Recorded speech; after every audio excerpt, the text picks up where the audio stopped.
there, Scrappy Peeps. Suzanna here today for Scrapbooking Boys to Men, a series that I'm doing with my friends on using the alphabet as a letter of inspiration for masculine pages, be it babies, boys, toddlers, grown men.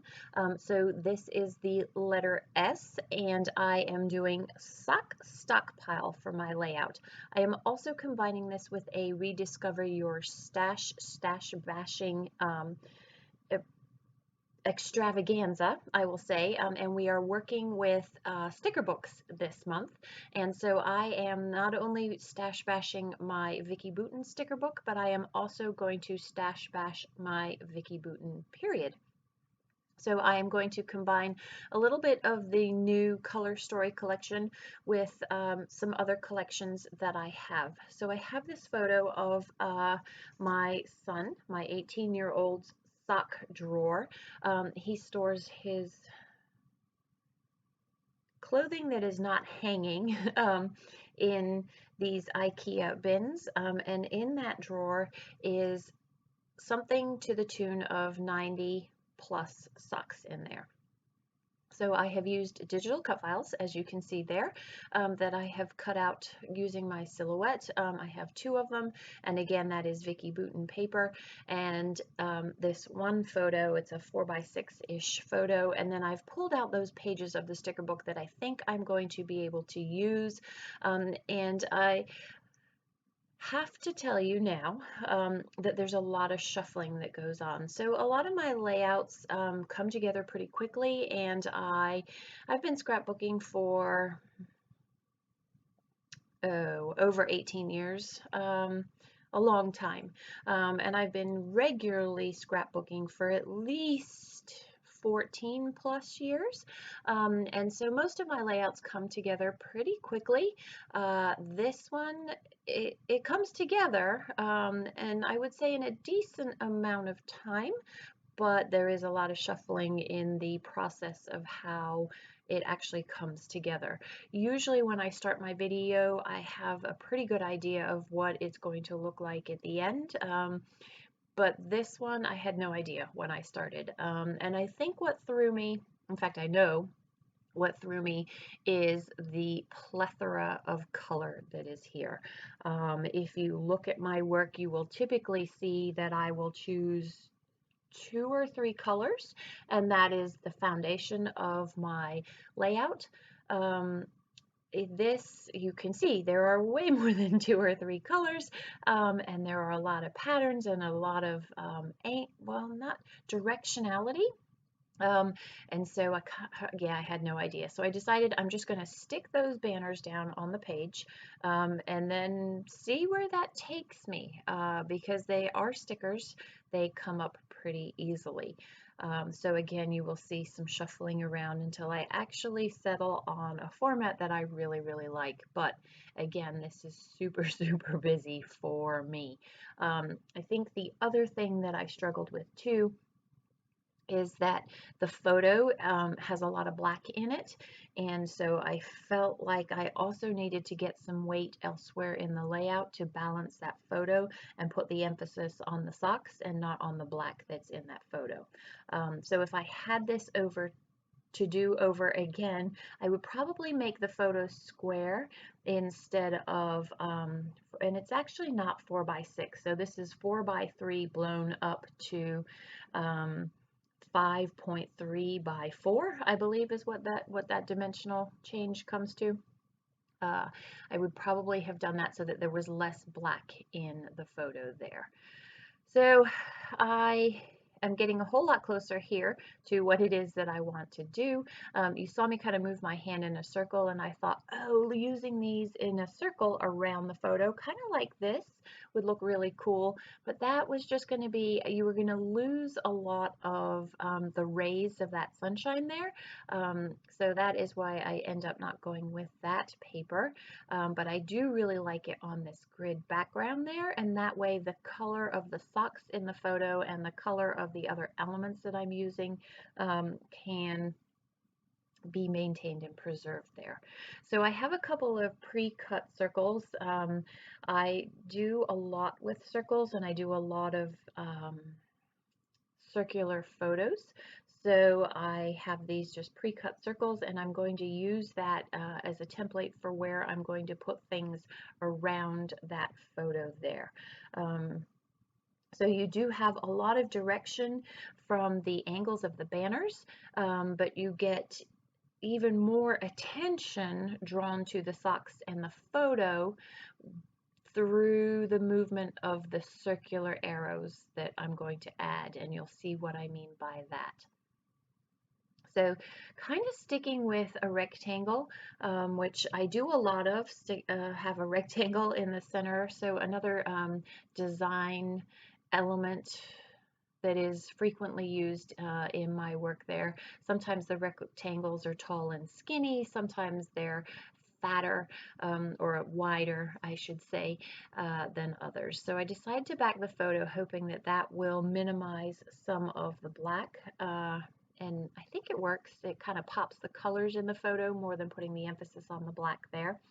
And so the deal with these socks, one of them, I've been having issues with my silhouette. I'm surprised it's not out the window yet. And so the toe of one of these socks, the blue sock with the green outline, is not entirely there. So if something has to overlap it, you can see there, it's actually the green outline. And because I'm going to overlap them, I want to pop one up off the other just for a little bit of dimension, and using my super awesome ThermoWeb Endless foam there. And I love this new foam, so if you're on the search for foam, be sure to check out the new ThermoWeb Giant Foam Roll, double-sided foam roll, because the backing is super easy to take off compared to the stuff from Gina K. So I do put this strip, even though it's slightly different colors and it's a little more aged, vintage.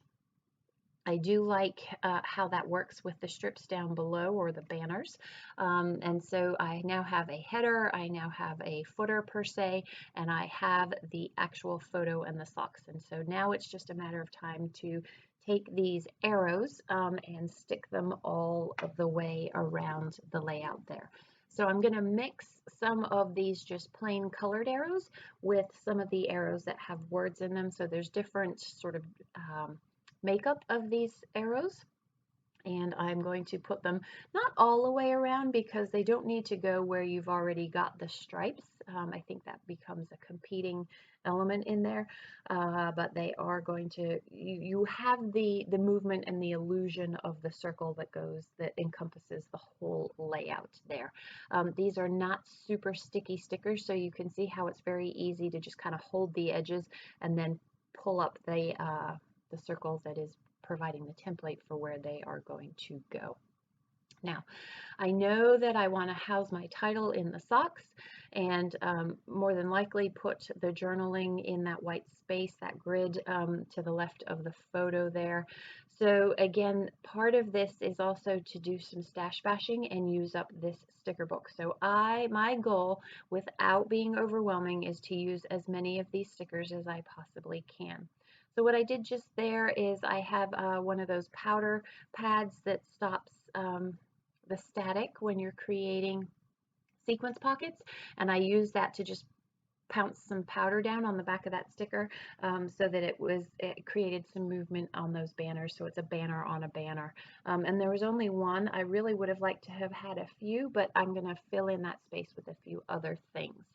So now I've got the, literally all of the embellishments on this page are stickers from this sticker book. And then you have the socks, but they're really from paper. And again, that paper is from a 12 by 12 old pad of Vicki Boutin from quite some time ago. So I'm just going through the rest of the sticker pad here and just going to place some stickers. So you can see we have some clear stickers.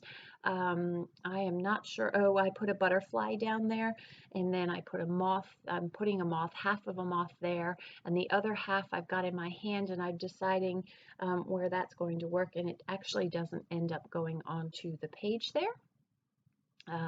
Now I'm at the point where there are some words, and I'm going to put that word into the little green photo tab that I have up the top there, and that says find your happy. So just a lot of generic phrases that are scattered around the photo and then around the layout as well. I really like this label sticker, but it's a little thin and I want to pop it up, so I am going to back it with cardstock. Most of the other stickers work just fine because they're going directly onto the paper, but I find I wanted a little bit more structure with that sticker, and so that is why it is backed in cardstock there. So again, wanting to use that to help with the directionality that I've created within that circle there, and I think it fills that gap perfectly right there, and I can use it as a subtitle or something else. I thought that might fit in there for, again, just to A, use up a sticker, and B, I'm already going to journal there, so maybe put something else, but I decided against that. And then hey is the gold foiled word that ends up on that label there. The word that I just put up there is wonderful. So there are some gold foiled things that are scattered throughout this. So my original intent was to just leave those banners as they were.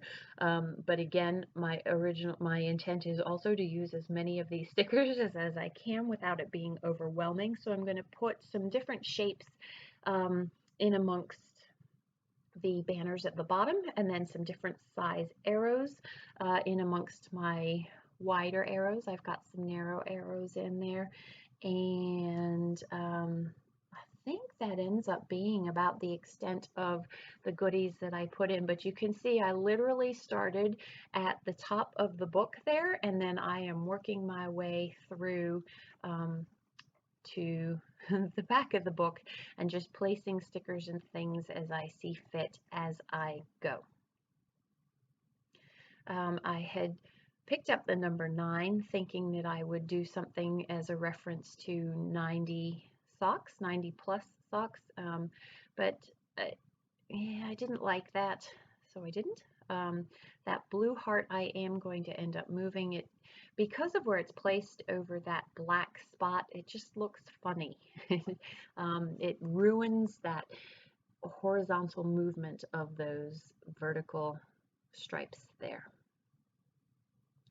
So I think at this point I think what I've done is I've gone all the way through the book, and I'm working my way through it again. I really wanted to use that beautiful, but there is nothing relevant to socks really, and I do try and make my elements be relevant to the story that it is that I am telling there.